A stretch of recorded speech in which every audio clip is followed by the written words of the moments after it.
Karl Marx पासून छत्रपती शिवाजी महाराज, रयतेचा राजा शाहू महाराज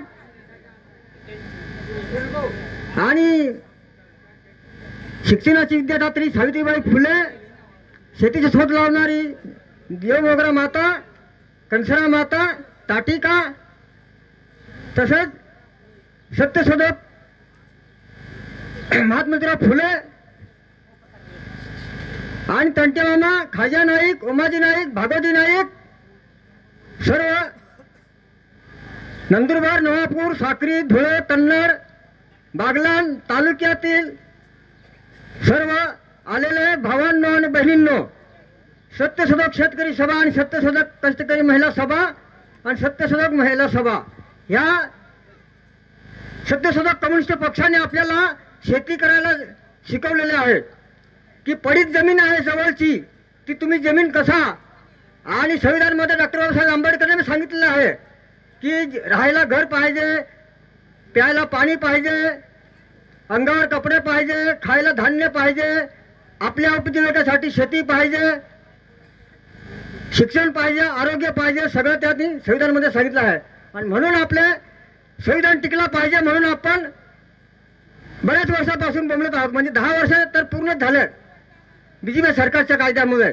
कारण ते हम करे सो कायदा आहेत, बोलतात काय आणि सांगतात काय, बोलण्याचा दात वेगळे आहेत, खाण्याचे दात वेगळे आहेत मोदी सरकारचं. त्यासाठी आपण मागे आता लोकसभा झाली तेव्हा सांगितलं सर्व लोकांना, जाहीर सभा घेतल्या. प्रतिमाताईने धुळे, नंदुरबार, आपल्या पुणे या ठिकाणी छापखान्यामधून जवळजवळ 1 लाख पत्रिका छापून आपल्याला दिल्या. साक्रीमध्ये वाटल्या, नवापूर वाटल्या, नंदुरबारमध्ये वाटल्या, नंदुरबार विधान लोकसभामध्ये. आणि जाहीर सभा पण आपण स्वखतान केल्या आणि आपण करून दाखवलं की ह्या बीजेपी सरकारला गाडायचं आणि आपला गोवा पाडवीला निवडायचं. म्हणजे लाल बावडीची एकदा गोळी सुटली ना ती लागल्याशिवाय राहत नाही, ती लागायलाच पाहिजे.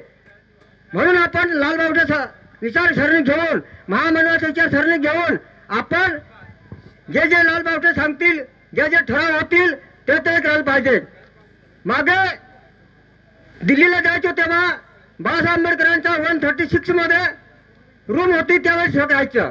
किशोर आता मागे मला बोलले की आपले 2 राजाराम सिंह आणि सुदाम प्रसाद निवडून आलेत ना, आता दिल्लीमध्ये बेधास्त शिष्टमंडळ जाईल तर आपल्याला तिथे राहायला काम पडेल.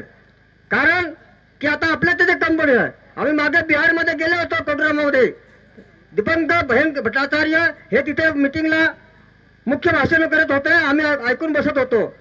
तर ही लाल बावडीची देणगी आहे. आणि आता राष्ट्रीय पातळीवर आपले कार्यकर्ते करणसिंग कोकणी असेल, रामसिंग गावित असेल, किशोर भाऊ असतील, यांना घेतलेलं आहे त्यांनी अखिल भारतीय किसान महासभामध्ये मार्फत.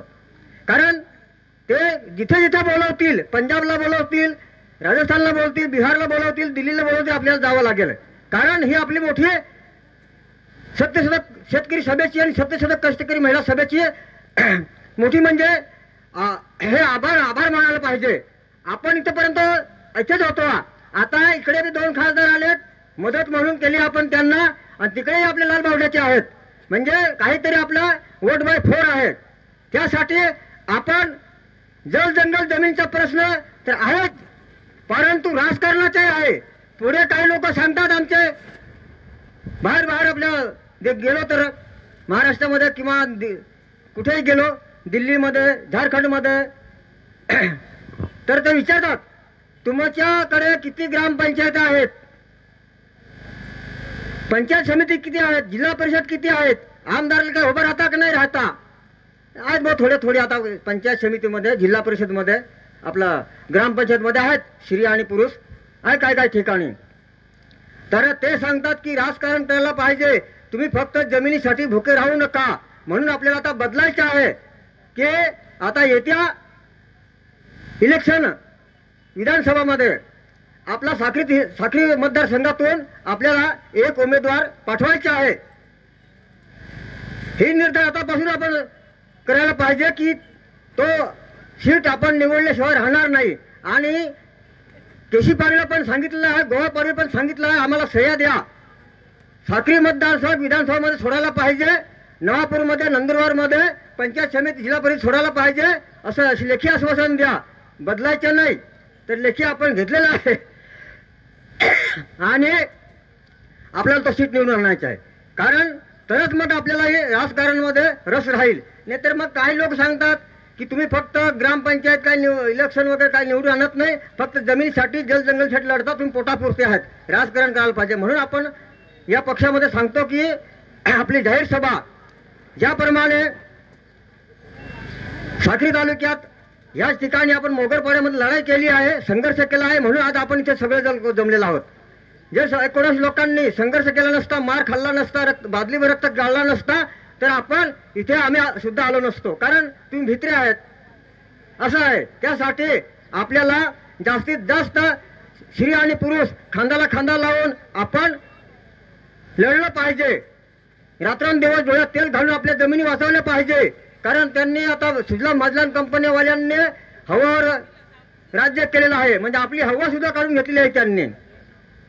आणि म्हणजे गुंड लावून आदिवासी भांडण करायचं, लढायचं, मारायचं आणि आपल्या जमीन त्यांना द्यायचं, असं भाडखाव पोलीस यांनी पैसे घेतलेत.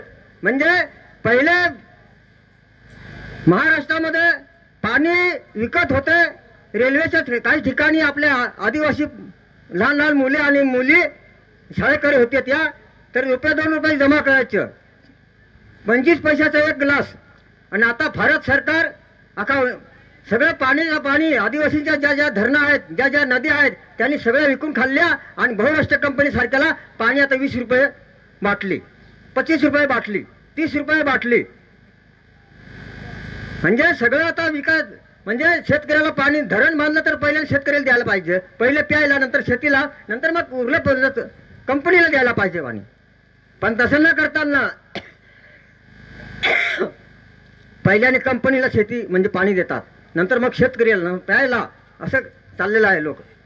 त्यासाठी आपण सर्व भावांनो बहिणींनो रात्रंदिवस आपल्या हक्कासाठी, आपल्या जीवनासाठी लढलं पाहिजे आणि जागृत राहायला पाहिजे. कारण रात्र बी वैऱ्याची आहे, दिन बी वैऱ्याची आहे. बहुराष्ट्रीय कंपन्या जिकडे तिकडे चाललेल्या आहेत.